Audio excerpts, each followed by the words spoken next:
I noticed it in the smallest of moments when I reached for the sword. Another hand was already there. His hand, confident, familiar, far too comfortable for someone who was supposed to be part of her past.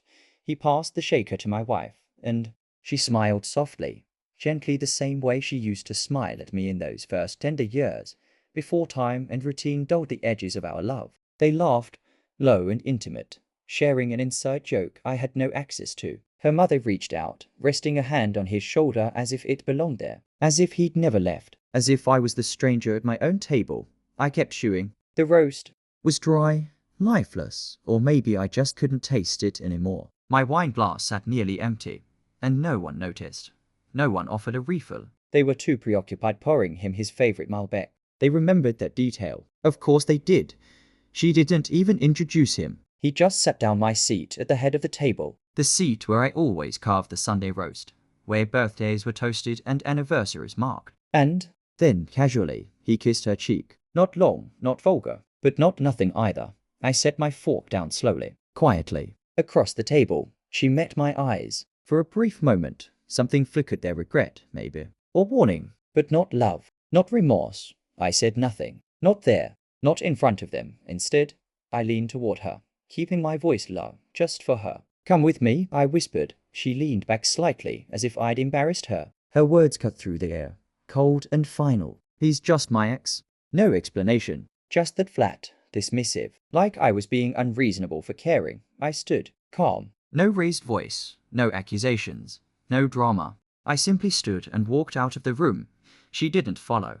But the next day, my phone rang 67 times. At first, I ignored the calls. Let them pile up like fallen leaves. By the 10th, I silenced the ringer. By the 23rd, I started listening to the voicemails out of morbid curiosity. By the 35th, anger curled back into my chest. By the 46th, I began truly listening. Please, call me back. You're overreacting. It's not what you think. I love you. Each message stripped away the mask she wore so well the night before, as if the longer she talked, the easier it would be to rewrite the truth. By call 53. She finally said his name. He just stopped by, unannounced.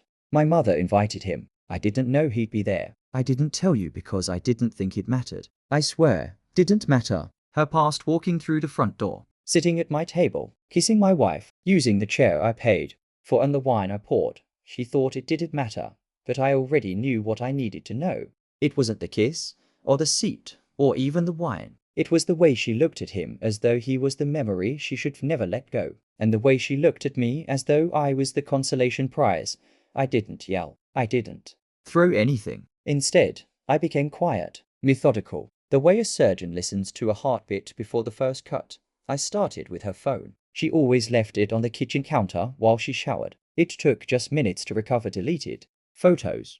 There they were. A beach selfie, him shirtless, her son kissed and laughing.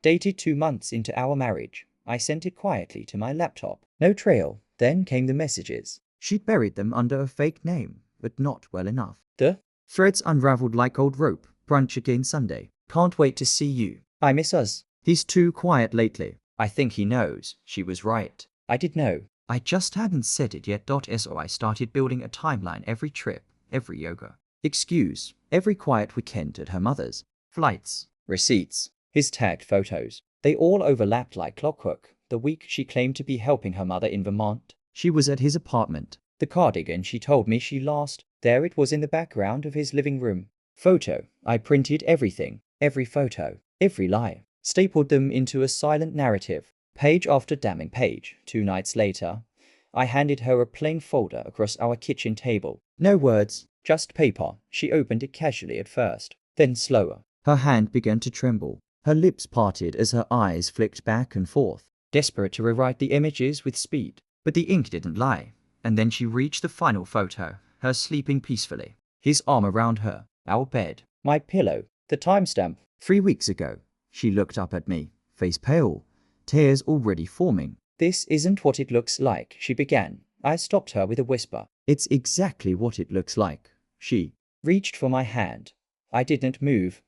She cried ugly, messy sobs. Her mouth opened again, but no words came out, just the sound of someone drowning in the mess they created. And I just watched the next family dinner. I attended alone. She wasn't invited. I made sure of it. Her mother opened the door, confused. She's not with you? No, I said. She's with him. Confusion turned to horror, then shame. The table was smaller, quieter. I placed the folder on it. No speech, no theatrics, just truth. Her father said nothing for a long time. Her sister cried silently. Her mother left the room. The seat he had once claimed, I left it deliberately empty. I made them look at it. Let the silence do the work. Then I stood, steady and composed. I wanted you all to know, I said, because when you invite liars into your house, you should know who you're really feeding. Then I walked out. No slamming doors, no looking back. 3 nights later, she showed up at my door, red-eyed, makeup streaked, guilt clinging to her like cheap perfume. I made a mistake, she whispered. I said nothing. I love you. I do, still. Nothing. She stepped forward, close enough to touch. Please, say something. So I did. You're not sorry you lied. You're just sorry you lost. She broke again, collapsed into sobs. I closed the door gently and left her to cry alone.